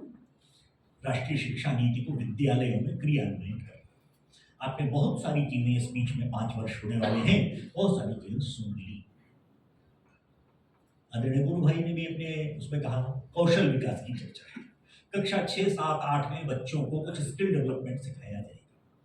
ये स्किल्स भी कंप्यूटर्स पर नहीं होंगे, एसी कमरों के अंदर नहीं हो सकते। स्किल तो मिट्टी के खिलौने बनाना, पत्ते से धोना और बाकी चीजें बनाना, बांस की सामग्री बनाना, लकड़ी का काम, मिट्टी का काम, चमड़े का काम, बिजली का काम, पानी के टैप्स सुधारने का काम, ये भी स्किल वोकेशनल एजुकेशन के नाम पर। हमारे सामने जो चुनौतियां हैं जरा उनका विचार और करें। राष्ट्रीय शिक्षा नीति सर्वांगीण विकास में व्यक्ति में केवल इसलिए नहीं कि वो अपने घर का टैप सुधार लेगा, वो अपने घर में बिजली बिगड़ जाएगी तो ठीक कर लेगा, अपने घर में अपने लिए कुछ फर्नीचर की मरम्मत कर लेगा, केवल इतना ही नहीं, यह स्वावलंबन भी है, आत्मनिर्भरता भी है और श्रम के प्रति सम्मान का भाव भी। क्यों आज समाज में धारणा क्या बन गई, ये सब काम करने वाले ये सब छोटे लोग होते हैं, उनका जीवन हम पैसा देते ना उससे चलता है। ऐसा मन में जो धारणा समाज में बन गई, उसको बदलने के लिए नहीं, ये कोई खराब काम नहीं है, खराब काम होता तो मुझे क्यों सिखाया जा रहा है। ये सिखाने का उद्देश्य केवल एक टेक्निक सिखा देना नहीं है, यह है कि श्रम करने वाला व्यक्ति भी उतना ही आदरणीय है, क्योंकि वो हमारे मेरे दिए हुए पैसे उसका जीवन उसका परिवार चलता है ऐसा नहीं, उसके द्वारा किए गए काम से मेरा भी जीवन चलता है। मेरे घर में सफाई करने वाला व्यक्ति, मेरे घर में नाली चौक हो जाती है उसको खोलने साफ करने वाला व्यक्ति भी मेरे लिए महत्वपूर्ण है, क्योंकि अगर नाली चौक हो गई तो मैं अपने घर में रह नहीं पाऊंगा, इतना उसके अंदर जब गंदगी बाहर आने लगेगी तो मैं रह नहीं सकता। उसका काम मेरे जीवन के लिए महत्वपूर्ण है। तो श्रम के प्रति जो एक भाव समाज में व्याप्त हो गया नई पीढ़ी में, ये तो छोटे लोग हैं जो ऐसा काम करते हैं, हम उन्हें पैसा देते हैं उसे काम कराते हैं, नहीं, वो हमारे जीवन को चला रहे हैं। तो श्रम के प्रति सम्मान का, श्रद्धा का भाव जागृत करना, स्वावलंबन का भाव जागृत करना, छोटी मोटी समस्या घर में हो तो तुरंत अपने आप भी ठीक कर लेना, दूसरों को सिखा लेना, एज ए हॉबी उस चीज को सीख लेना, ये सारी बातें भी स्किल की हो सकती है। परंतु चुनौती क्या है, कितने प्रकार की स्किल्स होंगी। सीबीएसई ने 417 स्किल्स की एक लिस्ट दी है, हम अपने विद्यालय में कौन सी सिखा सकते हैं, उसके लिए कौन से उपकरण टूल्स चाहिए होंगे, उसके लिए कौन सिखाएगा।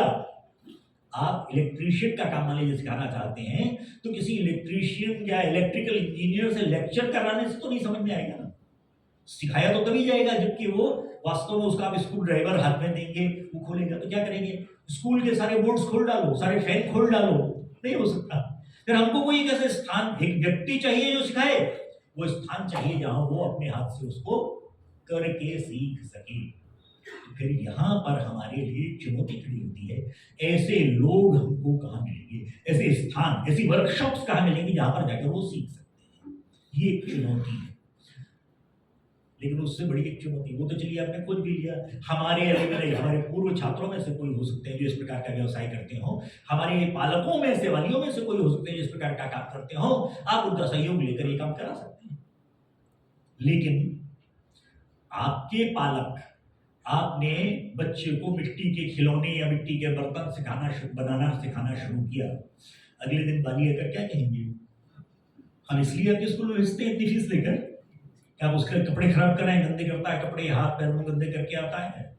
मैं तो उसको कोटा भेजकर और आईआईटी में भेजने वाला हूं और आप उसको मिट्टी के बर्तन बनाना सिखा रहे हैं, फिर क्या बताएंगे। अब क्या करें, नरेंद्र भाई ने स्ट्राइक पॉलिसी बना दी, अब हमको करवाना पड़ता है, ऐसे करने से चलेगा क्या। तो मेरे मन में स्पष्टता हो और उसके कारण से मैं अपने गार्डियंस को, पेरेंट्स को भी कैसे कन्विंस कर पाता हूँ, ये हॉबी हो सकती है, ये स्वावलंबन हो सकता है, ये श्रम के प्रति श्रद्धा जागरण का विषय हो सकता है। ऐसी कुछ बातों के साथ क्या मैं इस बात को रख सकता हूँ, ये विचार करने का एक प्रकार होगा। एक और विषय बताया गया, कक्षा 9 से 12 तक के विद्यार्थी, उनको आप नहीं बताएंगे कि आप सब्जेक्ट पढ़ेंगे, ये सब्जेक्ट्स वो अपने आप कॉम्बिनेशन चुनेंगे। एक विद्यार्थी कहता है मैं फिजिक्स पढ़ूंगा क्योंकि मैं इंजीनियर बनना चाहता हूं, लेकिन मेरे तो रोल मॉडल अब्दुल कलाम हैं, वो बहुत बड़े इंजीनियर भी थे, रिसर्चर भी थे और वीणा भी बहुत अच्छी बजाते थे, तो मैं तो दूसरा सब्जेक्ट उसके साथ म्यूजिक पढ़ना चाहता हूँ।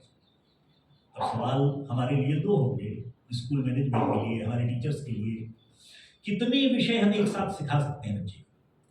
पहले तो अपने मन में यही विचार आएगा, फिजिक्स और म्यूजिक का क्या तालमेल है, ये तो दोनों एक दूसरे बिल्कुल अलग अलग है, एक कला है और एक विज्ञान है। तो पहली बात तो हमें अपने अंदर ये स्पष्ट करना पड़ेगा। जरा सोचिए, अपना से जिनका विज्ञान विषय है या नहीं भी है या संगीत विषय है, तो क्या फिजिक्स और म्यूजिक का वास्तव में कोई दूर दूर तक लेने देना नहीं है, क्या है कोई संबंध आपस में।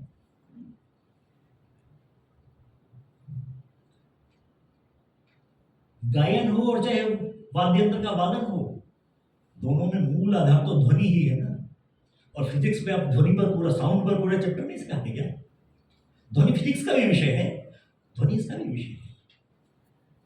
प्रश्न यह नहीं है कि उनका संबंध क्या है, प्रश्न यह है कि यदि बालक को लगता है कि उसके व्यक्तित्व के अनुरूप इनको सब कुछ सिखाया जा सकता है तो वो सिखाने की व्यवस्था है क्या। अब प्रश्न हमारे प्रबंधन के लिए होता है, हम कितने विषयों के शिक्षक नियुक्त करेंगे। चुनौती है, हालांकि एनसीएफ एनईपी स्वयं इसका उपाय भी बताती है। वो कहते हैं क्लस्टर स्कूलिंग शुरू कीजिए, 4, 5, 6, 8 विद्यालय मिलकर एक शिक्षक की नियुक्ति कीजिए, एक दिन इस विद्यालय में, एक दिन इस विद्यालय में, एक दिन इस विद्यालय में, इस प्रकार के विविध विषयों का शिक्षण। जब तक आप स्वतंत्र व्यवस्था नहीं खड़ी कर सकते तब तक इस प्रकार से भी सिखाने की क्लस्टर स्कूलिंग, संकुल रचना में भी आप काम कर सकते हैं। ऐसा टेम्परेरी कुछ समय के लिए उपाय उन्होंने बता दिया है। प्रश्न केवल इतना नहीं है कि हम कितने विषय सिखाएंगे, प्रश्न यह है कि उसका अपने टाइम टेबल में समायोजन कैसे करेंगे, कितने हम टाइम टेबल कितना लंबा, कितने पीरियड्स का बनाएंगे। पौंडीचेरी में श्री अरविंद आश्रम का जो विद्यालय है उसमें सब मिलाकर 400 के आसपास विषय पढ़ाए जाते हैं, सिखाए जाते हैं। 36 लैंग्वेजेस सिखाने की व्यवस्था है। 450 छात्र संख्या है और 418 शिक्षक है। ये गणित मैंने केवल आपको संख्या इसलिए सुनाई कि हम मैनेज कर सकते हैं क्या, वहां मैनेज किया जा सकता है। और भी विशेषताएं हैं, मतलब केवल उदाहरण के तौर पर मैं कह रहा हूं। विशेषता यह भी है कि कोई टाइम टेबल नहीं है। एक बार वंदना के समय केवल घंटी बजती है और शाम को केवल ध्यान के समय, मेडिटेशन के समय घंटी बजती है, बाकी पूरे 24 घंटे घंटी नहीं बजती, पीरियड्स नहीं बदले जाते। आज ये विषय पढ़ने का मन विद्यार्थियों का, गणित पढ़ने का मन, ये आधे घंटे में उनको लगता है कि आज हो गया, थक गए, जाओ दूसरे विषय में जाओ। और दूसरे दिन 2 घंटे पढ़ने का मन है, 2 घंटे पढ़ते रहते हैं। वही शिक्षक, वही विद्यार्थी पढ़ते रह सकते हैं। एक रचना है उनकी भी।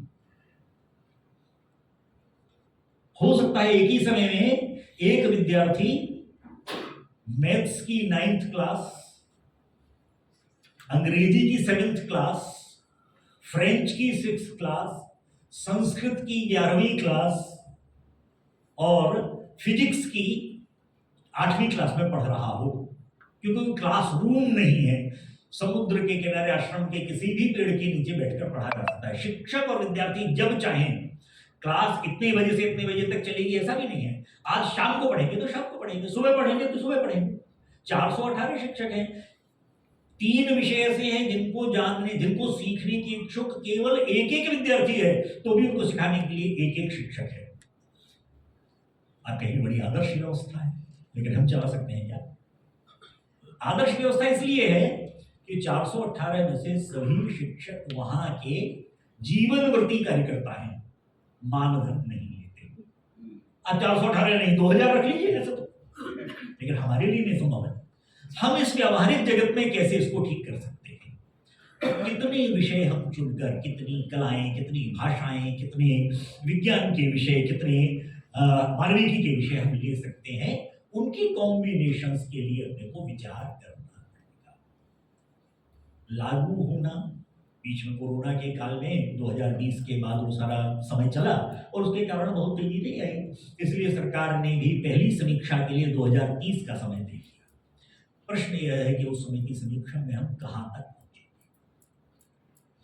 इससे संबंधित आखिरी बात और कहता हूं, शिक्षण पद्धति के तौर पर जो आज तक चली आ रही, जिसको सामान्यतः बीएड, एमएड के, डीएलएड के कोर्सेज में, जिनको मॉन्टेसरी, किंडरगार्टन, ब्लूम, हर्बर्ट, ये सारी जो पद्धतियां कही गई, उनके स्थान पर भारत में प्राचीन काल से चली आ रही पंचपदी अधिगम पद्धति, अभी तक मेथड ऑफ टीचिंग की बात होती थी। राष्ट्रीय शिक्षा नीति ने कहा कि teaching is nothing, you can not teach anybody, आप किसी को सिखा नहीं सकते। बहुत सरल उदाहरण कहता हूं, मैं और आप एक ट्रेन में यात्रा कर रहे हैं, आमने सामने की सीट पर बैठे हुए हैं। अब बातचीत है, 10 घंटे दोनों को बैठना है, ट्रेन में बातचीत शुरू हुई, परिचय हुआ, कहाँ से बैठे कहाँ जाएंगे। फिर आपने पूछा कि अब क्या करते हैं। मैंने कहा जी मैं किसान हूँ। क्या उगाते हैं। मैंने कहा मैं गेहूँ उगाता हूँ। कैसे उगाते हैं। आप महानगर में रहते हैं इसलिए आपको मालूम नहीं खेती कैसे होती। मैं बताता हूँ आपको उसकी प्रोसेस। मैं खेत जोतता हूँ, मैं बीज बोता हूँ, मैं खाद डालता हूँ, मैं पानी देता हूँ, कीड़ा लगता दिखाई देता है तो कुछ दवा स्प्रे करता हूँ, उसमें घास उगाती है तो उसको वीड आउट कर देता हूँ, तय करके बाहर कर देता हूँ, पशु पक्षियों से रक्षा करता हूँ। एक दिन देखता हूँ कि उसमें फसल में दाने आने शुरू हो गए हैं, फिर फसल पक जाती है, मैं पक्षियों से उसकी रक्षा करता रहता हूँ। और फिर जब फसल तैयार हो जाती है तो मैं उसे काट लेता हूँ, दाना अलग करता हूँ, उसका भूसा अलग कर देता हूँ, भूसा पशुओं के लिए ले जाता हूँ, दाना अपने घर पे रख लेता हूँ या बाजार में बेच मंडी में बेच देता हूँ वगैरह। जो घर पे लाता हूँ उसको गेहूं को पीसता हूँ, उसकी चपाती बनाता हूँ आटा बनाकर। प्रक्रिया मैंने आपको पूरी बताई। और व्याकरण की भाषा में कहें तो सारी वर्ब्स, सारी क्रियाएं मैंने उपयोग की। मैं खेत जोतता हूँ, मैं बीज बोता हूँ, मैं खाद डालता हूँ, मैं पानी देता हूँ, मैं दवा छिड़कता हूँ, मैं ये करता हूँ, ये करता हूँ। सारी क्रियाएं यूज की मैंने। लेकिन जहां से बात की शुरुआत हुई थी, मैं किसान हूं और मैं गेहूं उगाता हूं, तो मैंने पूरी प्रक्रिया में एक बार भी नहीं कहा कि अब मैंने गेहूं उगा दिया। तो मैं उगाता हूं क्या। कब उगाया मैंने गेहूं या कोई भी चीज, धान या बाजरी या कोई भी चीज, क्या मैं उगाता हूं वास्तव में। मैं उगाता नहीं। लेकिन सोचिए, मैंने खेत जोता ही ना होता, मैंने बीज ही न बोए होते, मैंने खाद और पानी न डाला होता, मैंने पशु पक्षियों से न रक्षा की होती, तो भी बाजरी या गेहूं या धान या जो भी फसल थी वो उगती क्या। मैं उगाता नहीं। उगाने वाला कोई और प्रकृति है, परमात्मा है, जो भी आप नाम दें उसको। परंतु मैंने यदि यह प्रक्रिया न पूरी की होती तो कोई भी फसल नहीं उगती। शिक्षक के रूप में मैं भी कुछ पढ़ाता सिखाता नहीं हूं। मैं कक्षा में वह वातावरण उत्पन्न करता हूं जिसमें मेरे विद्यार्थी सीखते हैं। किसान उगाता नहीं है, उसने वह वातावरण उत्पन्न किया जिससे फसल उगती है। शिक्षक के रूप में मैं वह वातावरण मेरे क्लासरूम या क्लासरूम के बाहर निर्मित कर देता हूं जिसमें मेरे विद्यार्थी सीखते हैं। ये सीखने का वातावरण बनाना, इसलिए जो मैंने कहा था कि ये शिक्षा अमूर्त है, उसका मूर्त रूप शिक्षक है। और इसलिए यह शिक्षक की भूमिका इन सारी बातों में, व्यक्तित्व के सर्वांगीण विकास करने में, मैं सब्जेक्ट का सिलेबस पूरा करता हूं, मैं परीक्षा लेता हूं, मैं कॉपी चेक करता हूं, मैं रिपोर्ट कार्ड तैयार करता हूं, और इस सब के बीच में ये मूल बात राष्ट्रीय शिक्षा नीति जो कहती है वह कह रही है, जो कि इस देश के ऋषियों मनीषियों ने, ज्ञानियों ने सदैव से कहा है, उसको कैसे मेरे कक्षा कक्ष तक ले जाया जा सकता है, इसका विचार करने की सामर्थ्य अपने को प्राप्त हो। ऐसी प्रभु से, परमात्मा से प्रार्थना करते हुए मैं अपनी बात समाप्त करता हूँ। आप सब लोगों ने धैर्य से सुना और आयोजकों ने मुझे इस योग्य समझा कि मैं यहाँ पर अपनी बात रख सकता हूँ, तो सभी को मैं धन्यवाद देता हूँ। और मुझे लगता है कि राष्ट्रीय शिक्षा नीति जैसे इतने विस्तृत विचार को हम लोगों को क्रियान्वयन की दृष्टि से अपने आप को थोड़ा तैयार करने की आवश्यकता पड़ेगी।